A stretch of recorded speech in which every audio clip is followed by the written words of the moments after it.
Hey guys, George Slackegg here. So, good morning everyone. I got a little bit of a rather urgent issue to deal with this morning on my truck.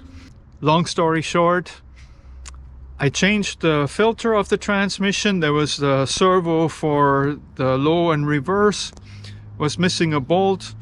Put it back in, torqued all the bolts to, sufficient torque.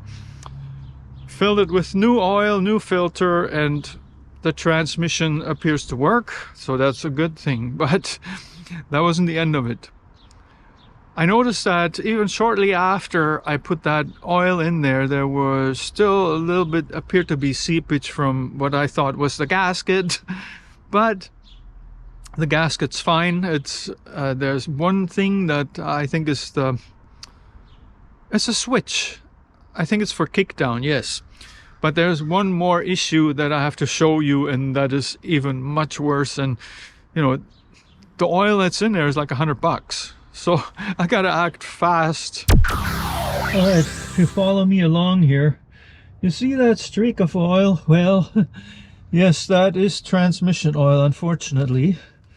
We're gonna move this, because I already know where it comes from. See on my universal joint where that drop is building? I was at first thinking, oh, rear transmission seal, but that's not the case. It is actually leaking through the yoke. First step, drain the freaking oil.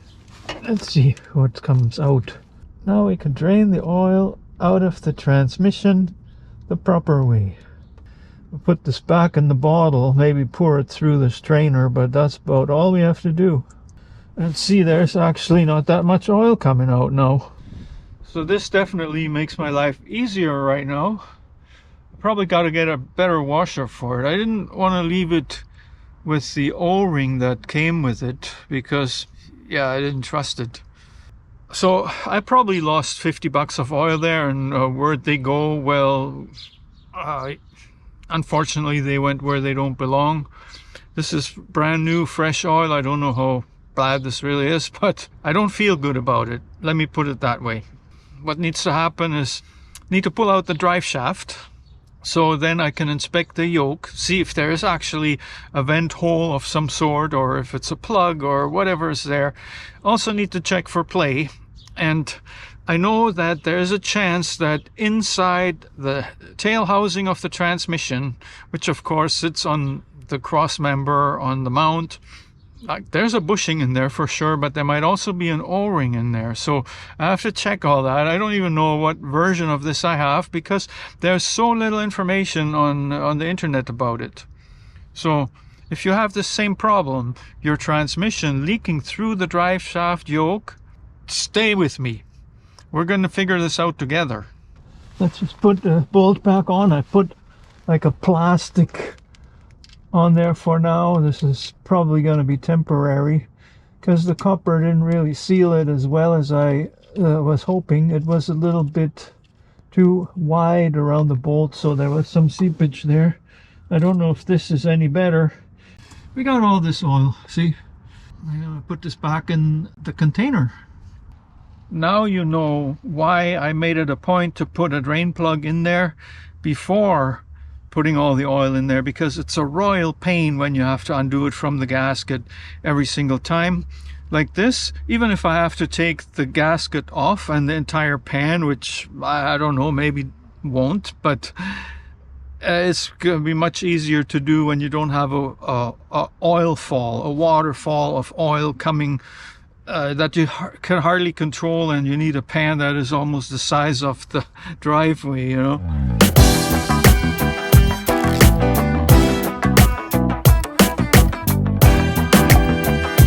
So I filled up this bottle completely. That was 5 liters there. And the other one, let's see what it's got left from when I first bought it. Well, there is still 2.5. So it was 7.5 liters I put in there. And I have 7.5 liters that I have left right now. So I think we're still good as long as I solve these leaks. So I got a little bit of paint here. This is actually primer, it's not paint. mark the drive shaft to make sure it goes back in the exact same place.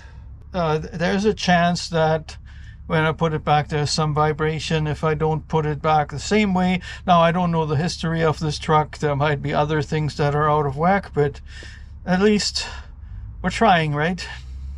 Well, I don't know if it's really necessary, but I marked it in the front too. So I'm going to put this back the exact same position that it came out of. So once again, I jacked up the truck. It's on the stands now. Alright, here are the bolts for the drive shaft. I'm spraying them because I have the feeling they might not come off voluntarily, or at least not easily. I have to put the transmission in neutral. Now I can turn it freely. Not sure what size this is. It's maybe 3/8, 7/16. Okay, as it turns out, these are 7/16. I have to undo on both sides of the shaft. That's all there's to it. Then I have to pry the shaft forward.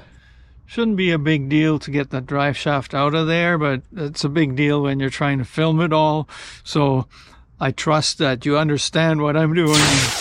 So both the straps are removed. I'm going to try to pry this forward.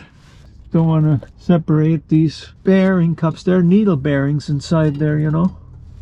I can turn it here, see? There, we broke it loose. No, the bearing cup's already trying to come out. Where's the other one? Right there. Gotta be really careful with this. Pry it like this. How about I just take this out?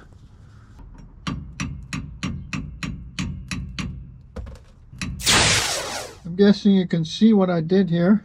Put some tape around these bearings. Well, the last thing I want is needle bearings all over my floor and my driveway where it's dirty. So before I pull this out, I did this. However, I might actually invest in a new U-joint because I've had this happen to me on a long trip. All of a sudden, I had a hell of a vibration, and I'm not sure what else happened, but I had to change the U-joint on the road, and it wasn't fun. Now here's the other end of the drive shaft, and I should be able to move this right out of there. See how easy this comes now?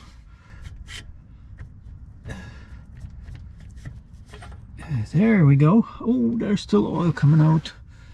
Well, let's get this drive shaft out of here and see where that oil is coming from. I don't know if you can see, but yeah, what's inside there? I can't really tell. Some guck. But you could clearly see that it leaked out of this end. So I'm going to clean this up and then see if we can draw any conclusions. Like I said, guys, I don't know if this is a common leak or if this is just on a 35-year-old truck that has been beaten the hell out of it. We'll figure it out.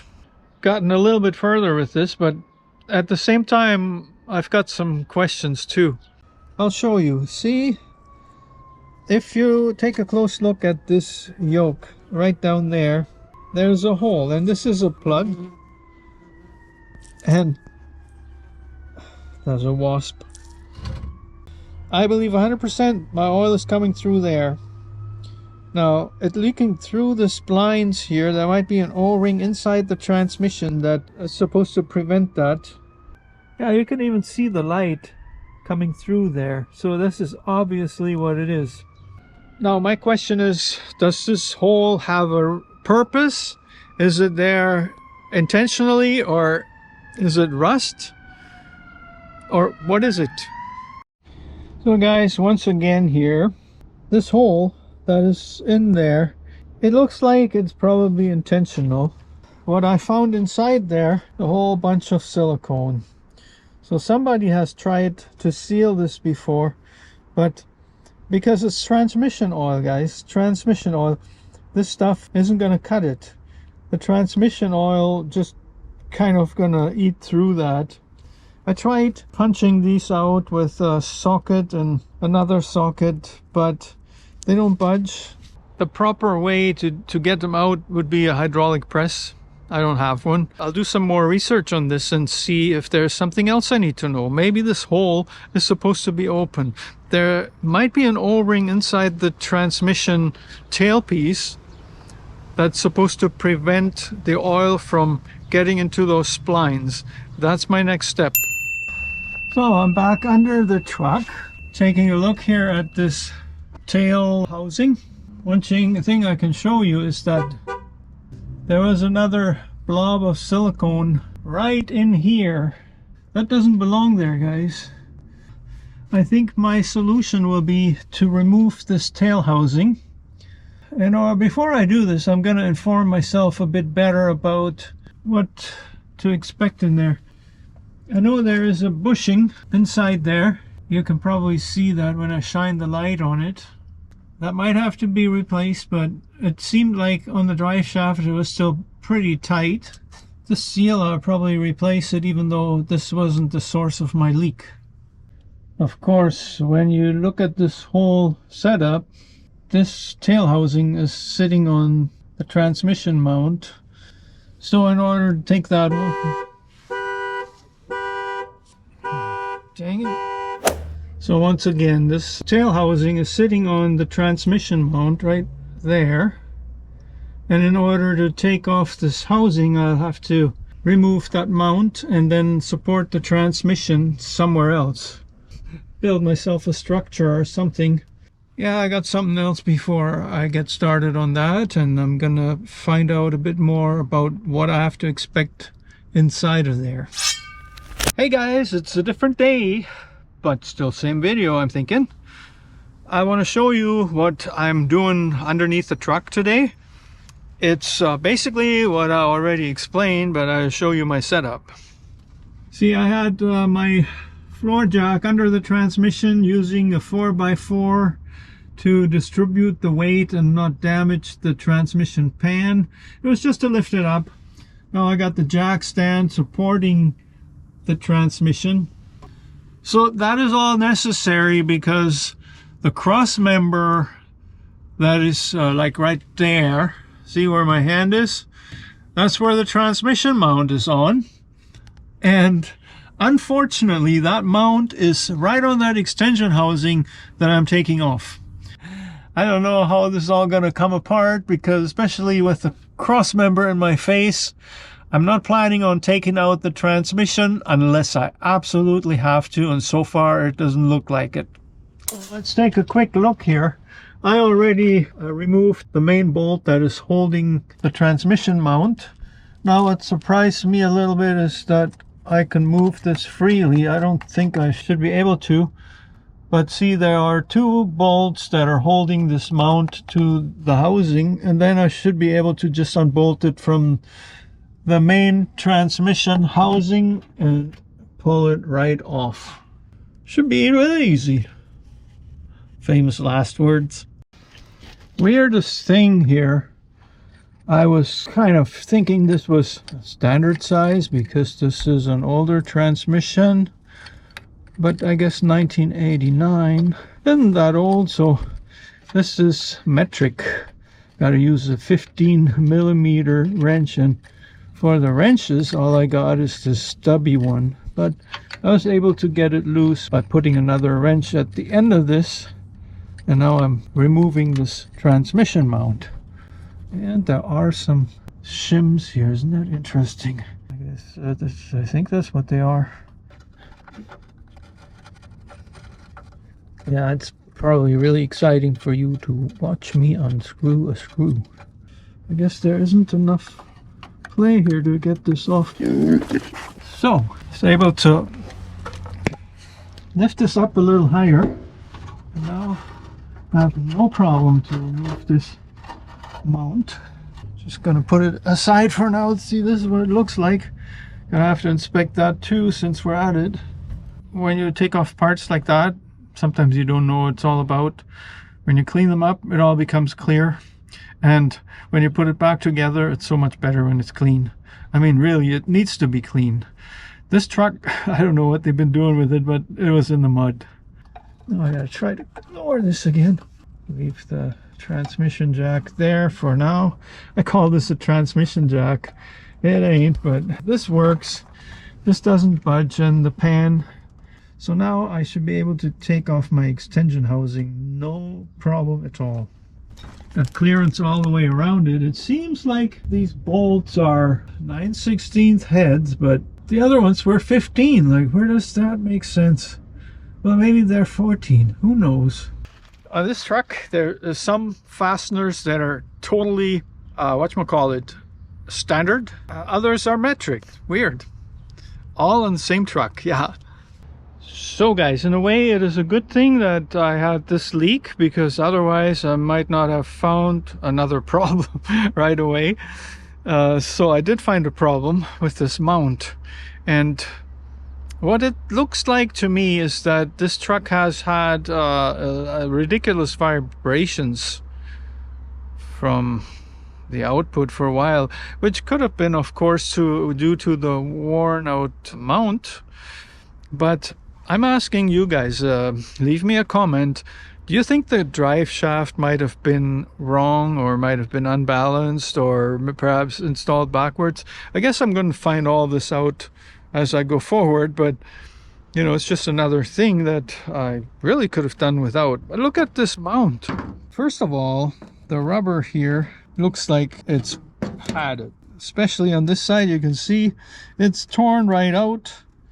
But what is even more puzzling is, as this wore out, I guess because it was so loose, what I thought were shims falling out is actually part of the mount.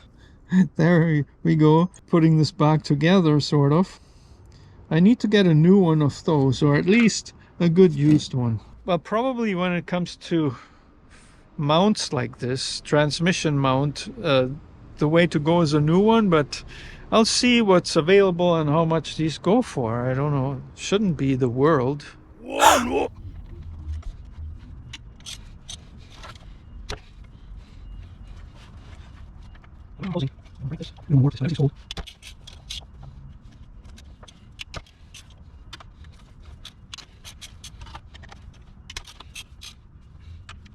Yeah, this is definitely straightforward.